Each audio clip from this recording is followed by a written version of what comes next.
혹시 이런 생각 해보신 적 있으신가요? 나는 이제 나이가 들었는데 내가 가진 돈이 많지도 않은데 이 정도 가지고 과연 평생을 버틸 수 있을까? 남들처럼 몇 억씩 있어야만 노후가 편안해지는 걸까? 요즘 예순을 지나고 이른이 넘어가면 이 질문이 머릿속에서 떠나질 않습니다. 그런데요, 정말 이상한 사실 하나가 있습니다.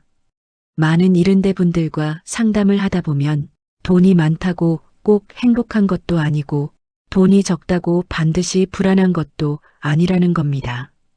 행복을 결정하는 기준은 금액이 아니라 불안이 줄어드는 구조, 이 한 가지에 집중되어 있습니다.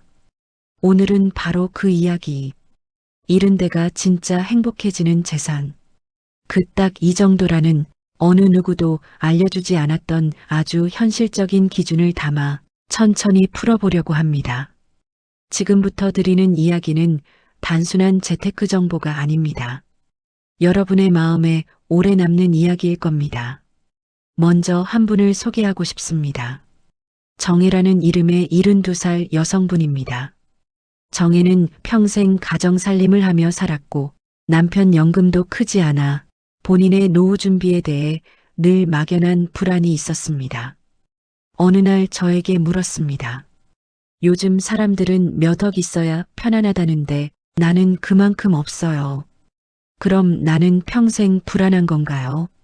이 질문, 많은 시니어분들에게 똑같이 들어봤습니다. 그때마다 제가 꼭 되물어보는 말이 있습니다. 지금 갖고 있는 돈이 중요한 게 아니라 여러분이 불안을 느끼지 않고 하루를 유지할 수 있는 구조는 갖춰져 있나요? 정혜는 잠시 말이 없었습니다. 그리고 조용히 고개를 끄덕였습니다. 맞아요. 사람이 나이를 먹으면 돈을 바라보는 관점이 완전히 달라집니다. 젊을 땐 얼마나 벌었는지가 기준이었다면 이른이 넘으면 얼마나 불안하지 않고 유지할 수 있느냐가 기준이 됩니다. 돈은 크기보다 흐름이 중요하고 자산은 크기보다 실질성이 중요해집니다. 그래서 오늘 이야기 첫 번째 주제는 이것입니다. 이른 데가 정말 행복하다고 느끼는 재산 수준은 우리가 상상하는 것보다 훨씬 작고 훨씬 현실적이라는 사실입니다. 정혜는 하루에 필요한 생활비가 많지 않았습니다. 하지만 매달 일정하게 들어오는 흐름이 부족했기 때문에 늘 마음이 불안했습니다.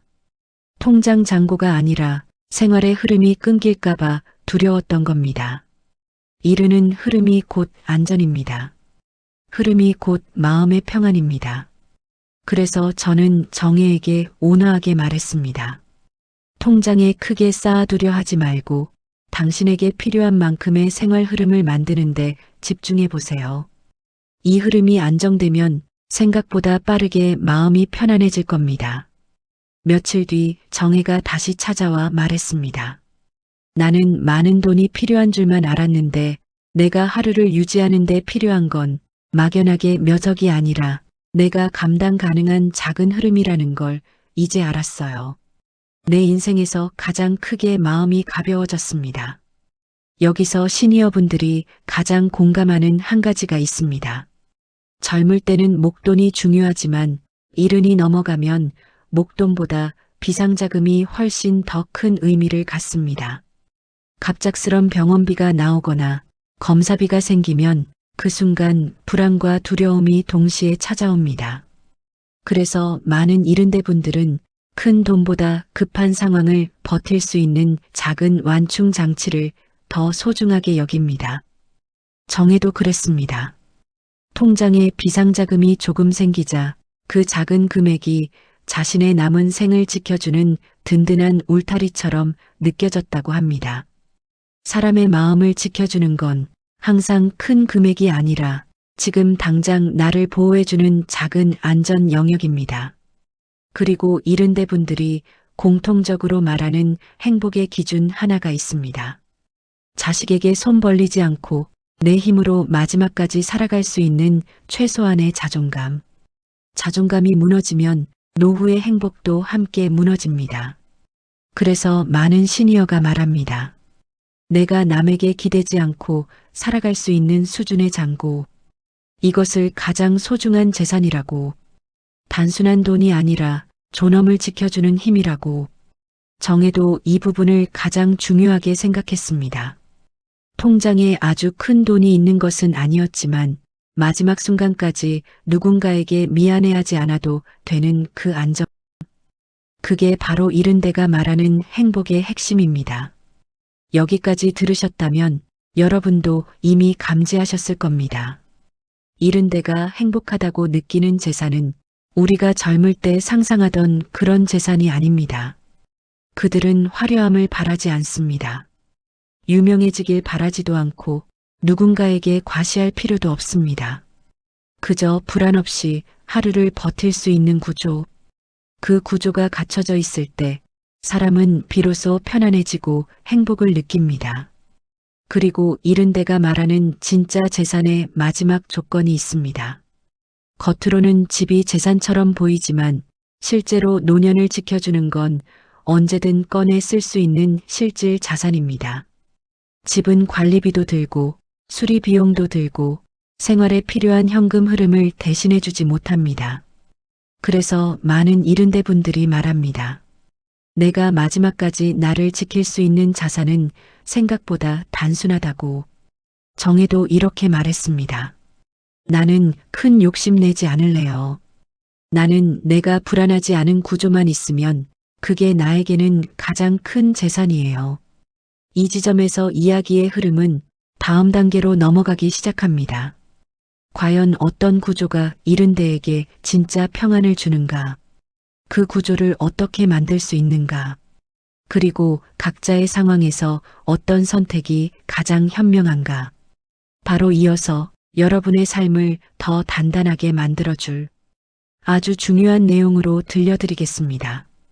조금 전 이야기에 이어 정말 많은 분들이 궁금해하시는 부분을 조금 더 깊게 그리고 편안하게 이야기로 풀어보려고 합니다. 이른이 넘어서의 재산은요, 그 크기보다도 어떻게 흘러가고 어떻게 지켜지느냐가 훨씬 더 중요합니다. 젊을 때는 돈을 불리고 키우는 게 목표였다면 이제는 천천히 안전하게 오래 유지되는 게 핵심이거든요. 그래서 제가 상담을 하다 보면 이런 질문을 정말 많이 들어요. 지금 가진 돈을 어떻게 나눠야 마음이 제일 편할까요? 이 질문을 하시는 분들의 마음을 들여다보면요. 겉으로는 돈 이야기지만 속으로는 이런 걱정이 숨어 있어요. 혹시라도 떨어질까봐, 갑자기 필요할까봐, 내가 이 돈을 잘못 건드리면 남은 인생이 흔들릴까봐 하는 두려움 말입니다. 그래서 제가 꼭 말씀드리는 게 있어요. 이른 이후의 재산은요, 키우는 게 목적이 아니라 지키는 게 목적입니다. 빠르게 늘리는 게 중요한 게 아니라 천천히 줄어들도록 만드는 게 훨씬 더 중요합니다. 그렇게 하려면요, 흐르는 돈과 지켜야 하는 돈을 나누는 게 첫걸음이에요. 흐르는 돈은 우리가 일상에서 쓰는 돈이죠. 밥 먹고, 병원 가고, 교통비 쓰고, 약값 내고, 이 일상 비용이 어디서 나가고 얼마나 쓰는지를 내가 한눈에 볼 수 있으면 마음이 정말 편안해져요. 보이지 않는 게 사람을 제일 불안하게 하거든요. 반대로 지켜야 하는 돈은요, 웬만하면 손대지 않는 말 그대로 나를 지켜주는 돈이에요. 갑자기 병원에 갈 일이 생기거나 예상 못한 지출이 생기면 이 돈이 나를 든든하게 보호해줍니다. 그래서 이 돈은 절대로 위험한 곳에 넣으면 안 돼요. 노후의 기둥이 흔들리면 삶 전체가 흔들리니까요. 그리고 또 많은 분들이 이 부분에서 마음 아파하시는데요. 나이가 들수록 돈을 쓰는 게 괜히 미안해지고 죄책감이 생긴다고 하세요. 하지만 말씀드릴게요. 이른 이후의 소비는 절대 낭비가 아닙니다. 미래를 망치는 소비가 아니라 오늘을 안전하게 지켜주는 소비라면 그건 아주 건강한 소비예요. 여기서 또 중요한 전략이 하나 있어요. 생활비를 헷갈리게 섞어두지 않는 겁니다. 생활비에도 꼭 필요한 고정 비용이 있고 때에 따라 달라지는 변동 비용이 있는데요. 이른이 넘으면 변동 비용은 크게 줄지만 고정 비용이 삶의 안정성을 결정해요. 그래서 많은 시니어분들이 내 고정 비용이 얼마인지 정확히 아는 순간 불안이 훅 내려간다고 말씀하세요. 그리고요, 이 이야기 정말 중요합니다. 노년의 행복은 돈과 관계를 분리하는 데서 시작돼요. 특히 자식과의 관계에서요. 돈 때문에 관계가 어색해지고 마음이 아픈 경우가 참 많죠. 그래서 스스로 감당할 수 있는 작은 재산이 있으면요. 그 자체로 굉장히 큰 행복이 됩니다. 누구에게 미안해하지 않아도 되고 부탁하지 않아도 되는 삶. 그게 바로 노년의 자존감이거든요.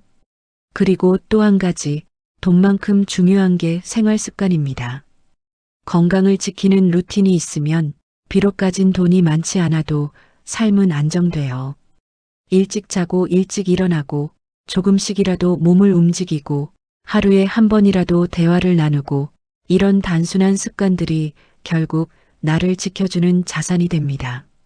지켜야 할 돈, 흐르는 돈, 불필요한 관계 부담을 줄이는 마음가짐, 그리고 나를 건강하게 유지하는 작은 습관.